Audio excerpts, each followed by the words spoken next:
100 वर्षदेखि छोपिएको बुद्धका चिन्ह र बाण बालेनले निकाले। 1600 वर्ष पुरानो कलाकृति आँखै अगाडि देख्दा सबै दङ्ग। 100 वर्ष भन्दा चाहिँ नि त्यो बेलादेखि पुरेर बसेको होला यो। म अहिले 70 वर्ष हुन लाग्यो है। मेरो वर्षले थाहा छैन। 70 वर्ष अगाडि मैले त देखाएको छैन भनेपछि अहिले आएर यस्तो देखेको भने धेरै राम्रो कुरा हो। 7औं शताब्दीको लिच्छवीकालीन र मल्लकालीनको बिचको चाहिँ नि मा पर्छ। बाणहरू, चिन्हहरू, मूर्तिहरू एउटा भनौँ न हिस्ट्री इतिहास अनुसार झल्काउने चिजहरूलाई देखाउन पाएको खुसी भएको छ। उहाँ नै 70 वर्ष पुगिसक्नु हो भन्नु जबकि उहाँलाई नै थाहा छैन कि यो छोपेर राखिएको छ। सहयोग चाहिँ नि हाम्रो बालनबाट चाहिँ नि 0% मा उहाँले सहयोग गरिदिनु भयो। हामी जस्तो युवाहरू हर चिज हर पाइला हर समयमा साथ छौँ। बालनको म सबसे ठुलो फ्यान हो। एकचोटि उहाँसित भेटेर कुरा गर्न चाहन्छु। युवा नेता भएको कारणले पनि होला एकदम नयाँ उत्साह जागरको साथ आउनु भएको छ।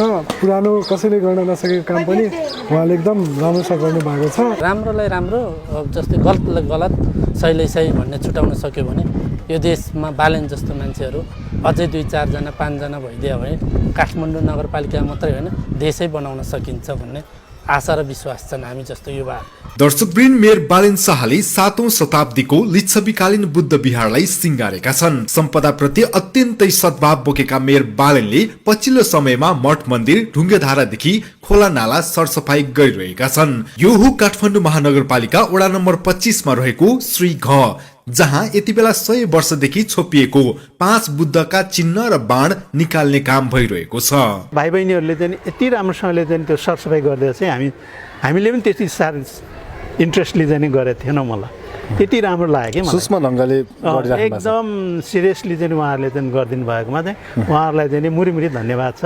प्लस चाहिँ नि उहाँहरू जहाँबाट खटेर आउनुभएको त्यो संस्थालाई पनि हामी धेरै धेरै धन्यवाद दिन चाहन्छौँ। तपाईँले देख्नु होला यो हार्ती माताको मन्दिर पनि हामीले नगरपालिकाकै सहयोगबाट बनाएको। योभन्दा काठमाडौँ महानगरपालिकामा धेरै मान्छे निर्वाचित महानगरपालिकाहरू राम्रो गरिसकेका थिए, तर यस्तो काम सम्पदा पुरातत्व विभाग भनौँ न इतिहासको कुरामा कसैले राम्रो यस्तो गरेका छैन, चासो राखेका थिएन। तर अहिले हेर्दाखेरि धेरै राम्रो काम हो यो।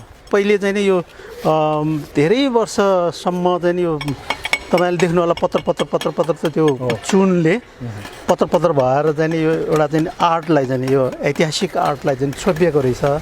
र चाहिँ नि उहाँहरूले चाहिँ यो बडो मेहनतका साथ चाहिँ नि यसलाई चाहिँ नि फेरि उत्खनन गरेर यो एउटा चाहिँ नि ऐतिहासिक भयो हाम्रो लागि। भनेको कति वर्ष पछाडि यो यसरी यो निकालिँदैछ? यो त मेरो वर्षले थाहा छैन। ओहो, यो तपाईँको वर्षले थाहा छैन? यो मेरो वर्षले थाहा छैन भन्दाखेरि म अहिले 70 वर्ष हुन लाग्यो है। तर मेरो वर्षले थाहा छैन।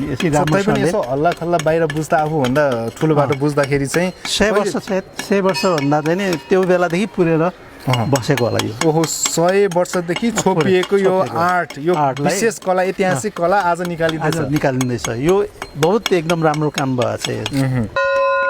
सर, यो चाहिँ कति वर्ष पुरानो हो सर? यसको इतिहास अलिकति भन्नुहोस्। यसको इतिहास हामीले सरसर्ती हेर्दाखेरि चाहिँ नि 7औं शताब्दीको लिच्छवीकालीन र मल्लकालीनको बिचको चाहिँ नि मा पर्छ। लिच्छवीकालीन र मल्लकालीन बिचको समयको लिच्छवीकालीन सिद्धिन लागेको, मल्लकालीन सुरु हुन लागेको अवस्थाको पाइन्छ। तपाईँहरूले देखिराख्नु भएको छ यो हाम्रो आँगन घर हो। यो आँगन घर हो नि गुठीको घर हो यो होइन।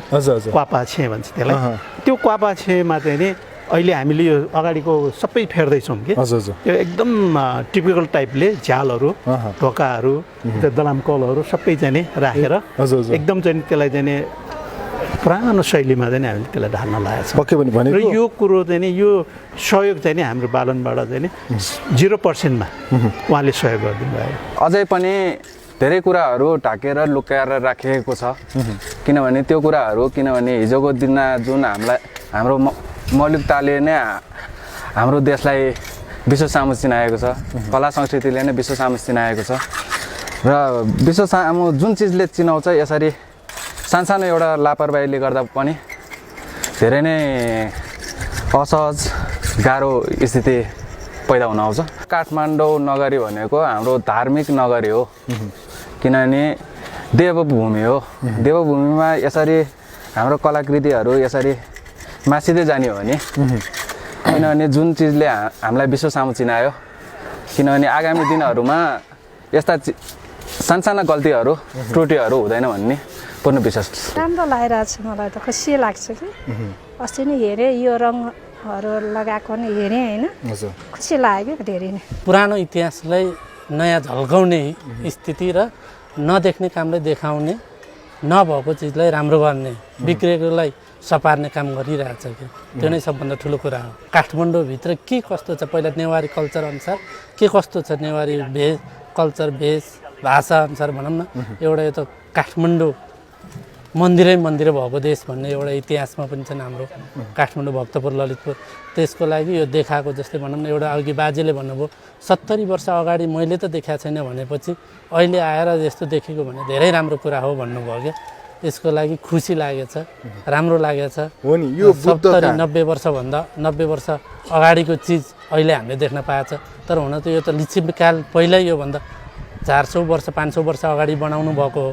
अहिले हेर्दाखेरि पुरानो मूर्तिहरू कलाहरू संस्कृति आफ्नो इतिहास देखाउन पाउँदा खुसी भएको छ। मलाई चाहिँ उहाँको काम एकदमै राम्रो लाग्छ। अझै यस्तो नेताहरू अझै बढी आयो भने झन् देश विकास हुन्छ कि हामी जस्तो युवाहरू बाहिर जानु पर्दैन कि जस्तो लागिरहेको छ मलाई। उहाँको काम एकदम राम्रो लाग्छ। अब कान नसुन्नेहरूले त केही बोल्न नसक्नेहरूले पनि काम पाउनु भएको छ नि त। पहिला नभए अब जे पनि आफ्नो काम गरेर केही गर्न सक्ने होइन अलिअलि यस्तो पाइसकेपछि त आफ्नो लागि खर्च आफूले जुटाउनु सक्नु भएको छ म्यानेज गर्नु सक्नु भएको छ राम्रो लाग्छ।